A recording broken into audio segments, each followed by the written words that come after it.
मुसलमानों को नमाज पढ़ने पर रोक लगाई और फिर सौगात में ये बिल लाया गया। निसार में तेरी गलियों पे है वतन, जहां चली है रिवाजो गैर कि कोई ना सर उठाकर चल सके। वक्फ बोर्ड के साथ ये सौतेला रवैया क्यों किया जा रहा है? धर्म को देखकर दोहरी नीति क्यों अपनाई जा रही है? मुसलमान की भलाई का नहीं बल्कि उनके वजूद और विरासत को मिटाने का बिल है। आपके मुंह से सेक्युलरिज्म की बात सुनकर अच्छा लगा, लेकिन अगले ही पल ये भ्रम टूट जाता है। जिसने राम जन्मभूमि ट्रस्ट में ये लिख दिया कि जिला अधिकारी भी अगर होगा तो हिंदू होना चाहिए, कोई मुझे बताए कि वहां पर सेक्युलरिज्म का रस क्यों नहीं घोला गया? एक मुस्लिम महिला हूँ, मैं सिर्फ एक मैं माइनॉरिटी महिला हूँ। इस सदन में हम सिर्फ 2 महिलाएं हैं और उस नाते से मैं ये बात कहना चाहती हूँ कि इस बिल के माध्यम से मुस्लिम महिलाओं को कुछ नहीं मिल रहा है। ये हमें कुछ नहीं देना चाहते, सिर्फ टोकनिज्म हमारे नाम पर बनाकर एक नैरेटिव मीडिया में चलाना चाहते हैं। आगजों की कैद में बस नाम रह जाएंगे, वो जो हमारे थे सिर्फ दावे में रह जाएंगे। इस बिल के द्वारा मीठी ईद के जायके को कड़वा करना यही असली सौगाते मोती था। बहुत कहना चाहती हूँ इस बिल के टाइमिंग की कि अभी ईद की रौनक बुझी भी नहीं थी और हमारी जड़ों पर एक नया फरमान लाया गया। पहले उत्तर प्रदेश में मुसलमानों को नमाज पढ़ने पर रोक लगाई और फिर सौगात में ये बिल लाया गया। निसार में तेरी गलियों पे है वतन, जहां चली है रिवाजो गैर कि कोई ना सर उठाकर चल सके।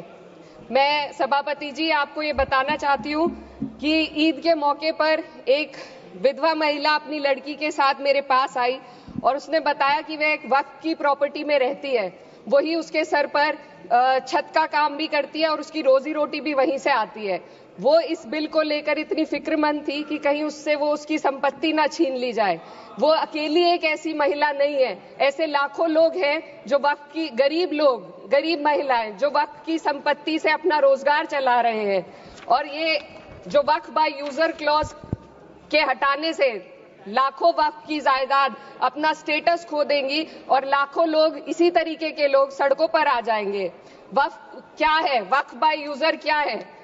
इसका ये मतलब है कि कोई जायदाद अगर सालों से दीन और भलाई के कामों के लिए इस्तेमाल हो रही हो तो वो खुद ब खुद वक्फ मानी जाएगी।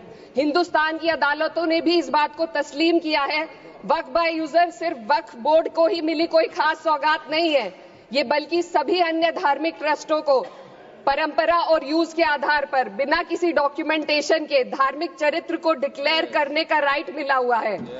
भारत के संविधान के आर्टिकल 13 क्लॉज 3 में कस्टम और यूसेज को कानूनी वैधानिकता प्रदान करता है। इसी आर्टिकल से वक्फ बाय यूजर भी निकला गया है। इस बिल के कानून बनने पर वक्फ बोर्ड तो इस प्रोविजन से हाथ धो बैठेगा, लेकिन अन्य धार्मिक ट्रस्टों को यह सुविधा जारी रहेगी। इससे भारतीय संविधान के आर्टिकल 14 और 15 का सीधा उल्लंघन है, जो धर्म और जाति के आधार पर भेदभाव और कानून के सामने सभी की बराबरी पर जोर देता है। मैं इसके साथ ये भी कहना चाहती हूँ कि सत्ता के लोग जो एक दूसरे की पीठ थपथपा रहे हैं कि वक्फ बाय यूजर का जो अमेंडमेंट इन्होंने दिया उसको एक्सेप्ट कर लिया गया है, लेकिन इनकी शरारत यह है कि उसके साथ ही एक ऐसा प्रोवाइजो इसमें शामिल किया गया जिसके आधार पर यह कहा गया है कि अगर कोई भी वक्फ की संपत्ति विवादित हो तो वो अपना वक्फ स्टेटस खो देगी। तो जो अमेंडमेंट इन्होंने दिया है, जिसको एक्सेप्ट कर लिया गया है, उसका कोई मतलब नहीं है। ये इनकी नीयत है जो साफ जाहिर हो रही है। सोने पर सुहागा एक काम और किया है। सरकार ने वक्फ की कानून के सेक्शन 107 को हटाकर लिमिटेशन एक्ट में 12 साल तक ही किसी के खिलाफ अदालत में जाने का प्रोविजन है। सेक्शन 107 में बोर्ड को लिमिटेशन एक्ट से राहत मिली हुई थी। वक्फ बोर्ड कभी भी अवैध कब्जाधारियों के खिलाफ अदालत जा सकता था। अगर ये सेक्शन ना हो तो अवैध कब्जा करने वाले लोग कानूनी प्रक्रिया का फायदा उठाकर वक्फ की प्रॉपर्टी को हड़प सकते हैं।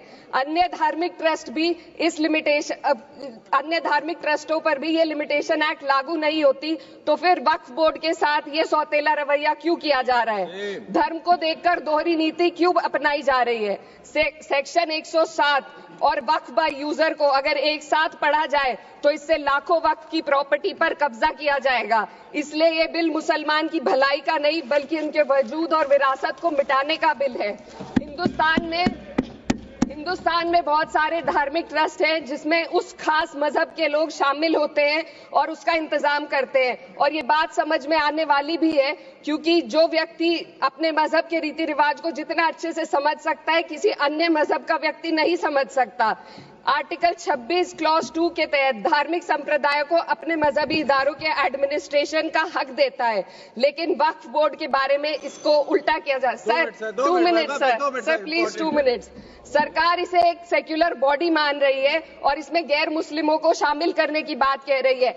आपके मुंह से सेक्युलरिज्म की बात सुनकर अच्छा लगा, लेकिन अगले ही पल ये भ्रम टूट जाता है क्योंकि आपको सिर्फ दान देने के लिए प्रैक्टिसिंग मुस्लिम का आपने क्लॉज डाला है, लेकिन बोर्ड में बैठने के लिए मुस्लिम होने की कोई आपकी क्लॉज नहीं है। तो इससे आपकी जो दोहरी नीति है वो साफ जाहिर होती है। ये वही सरकार है जिसने राम जन्मभूमि ट्रस्ट में ये लिख दिया कि जिला अधिकारी भी अगर होगा तो हिंदू होना चाहिए। कोई मुझे बताए कि वहां पर सेक्युलरिज्म का रस क्यों नहीं घोला गया। सर आखिर में मैं अपनी बात को खत्म करने से पहले महिलाओं का मुद्दा बार बार उठाया जा रहा है। सरकार का कहना है कि बोर्ड में मुस्लिम महिलाओं को रिप्रेजेंटेशन देंगे। इस कानून से पहले भी मुस्लिम महिलाएं बोर्ड में मेंबर रह चुकी हैं और मिनिमम 2 का प्रोविजन था, उससे ज्यादा भी हो सकती थी। सर मैं ये कहना चाहती हूँ कि सरकार ने महिलाओं के लिए ऐसा कौन सा नया काम किया जिसका ढिंडोरा सरकार का हर सदस्य पीट रहा है। इस बात की तायीद अगर आपकी तरफ से कोई मुस्लिम महिला करती तो आप उसका यकीन भी करते, लेकिन अफसोस आपकी इतनी लंबी कतार में एक भी मुस्लिम महिला नजर नहीं आती है। सर मैं खुद एक मुस्लिम महिला हूँ, मैं सिर्फ एक सर मैं माइनॉरिटी महिला हूँ। इस सदन में हम सिर्फ 2 महिलाएं हैं और उस नाते से मैं ये बात कहना चाहती हूँ कि इस बिल के माध्यम से मुस्लिम महिलाओं को कुछ नहीं मिल रहा है। ये हमें कुछ नहीं देना चाहते, सिर्फ टोकनिज्म हमारे नाम पर बनाकर एक नैरेटिव मीडिया में चलाना चाहते हैं। तो ये बिल मुसलमान की भलाई का नहीं, उनकी पहचान को मिटाने का है। सर अंत में मैं बस यही कहना चाहती हूँ कि कागजों की कैद में बस नाम रह जाएंगे, वो जो हमारे थे सिर्फ दावे में रह जाएंगे। इस बिल के द्वारा मीठी ईद के जायके को कड़वा करना यही असली सौगाते मोदी था। बहुत बहुत